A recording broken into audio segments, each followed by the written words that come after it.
തിരുവനന്തപുരം കാട്ടാക്കടയിൽ യുവാവിനെ താക്കോൽ കൊണ്ട് കുത്തിക്കൊന്നു. 24-കാരനായ എള്ളുവിള സ്വദേശി രാഹുലാണ് മരിച്ചത്.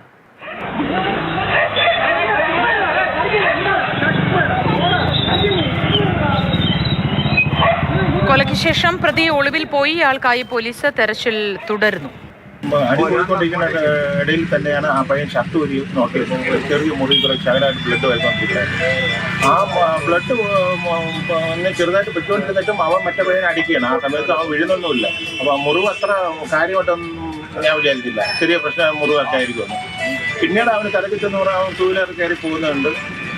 പക്ഷെ എന്താണ് പ്രശ്നം, ആരാണ് ഇതൊന്നും നമുക്ക് വ്യക്തമല്ല. എന്താണ് ഇതിന്റെ പ്രശ്നം എന്ന് പറഞ്ഞത്? രണ്ട് കൂട്ടർ തമ്മിൽ അടി. പക്ഷേ ഇതെല്ലാം നാട്ടിലുള്ളവരാണ്, ഇവിടെ ഉള്ളവരാണ്. TS ഹരീഷ്ണ വിശദവിവരങ്ങളുമായി നമുക്കൊപ്പം ചേരുന്നുണ്ട്. Harishna, good morning. എന്താണ് ഉണ്ടായത്? Good morning Mothi. ഈ കാട്ടാക്കടയിൽ ഈ ഭാഗത്ത് ഈ മരിച്ച രാഹുലും പിന്നെ അവിടെ ഉണ്ടായിരുന്ന ആളുകളും തമ്മിൽ ചെറിയ പ്രശ്നങ്ങൾ കഴിഞ്ഞ 2-3 ദിവസമായി ഉണ്ടായിരുന്നു. അതായത് ഒരു 3 ദിവസം മുമ്പ് കാട്ടാക്കടയിലെ ഒരു ബാറിൽ വെച്ച് ചില പ്രശ്നങ്ങൾ ഉണ്ടായിരുന്നു. അതിന്റെ തുടർച്ചയാണ് ഇന്നലെ രാത്രി കിള്ളി ഭാഗത്ത് വെച്ച്, കിള്ളി രാജശ്രീ ഓഡിറ്റോറിയത്തിന് സമീപത്ത് വെച്ചുള്ള ഈ തർക്കത്തിലേക്ക് കലാശിച്ചത്. ആ തർക്കം പിന്നെ ഒരു ഏറ്റുമുട്ടലായി അതൊരു മരണത്തിലേക്ക് കലാശിക്കുകയായിരുന്നു.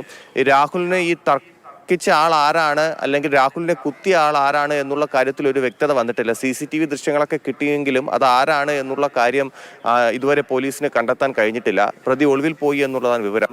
ഇന്നലെ ഈ പ്രശ്നങ്ങൾ ഉണ്ടായ സമയത്ത് ഈ ഒരു താക്കോൽ ഉപയോഗിച്ച് ഈ പ്രതി ഇയാളെ കുത്തുകയായിരുന്നു.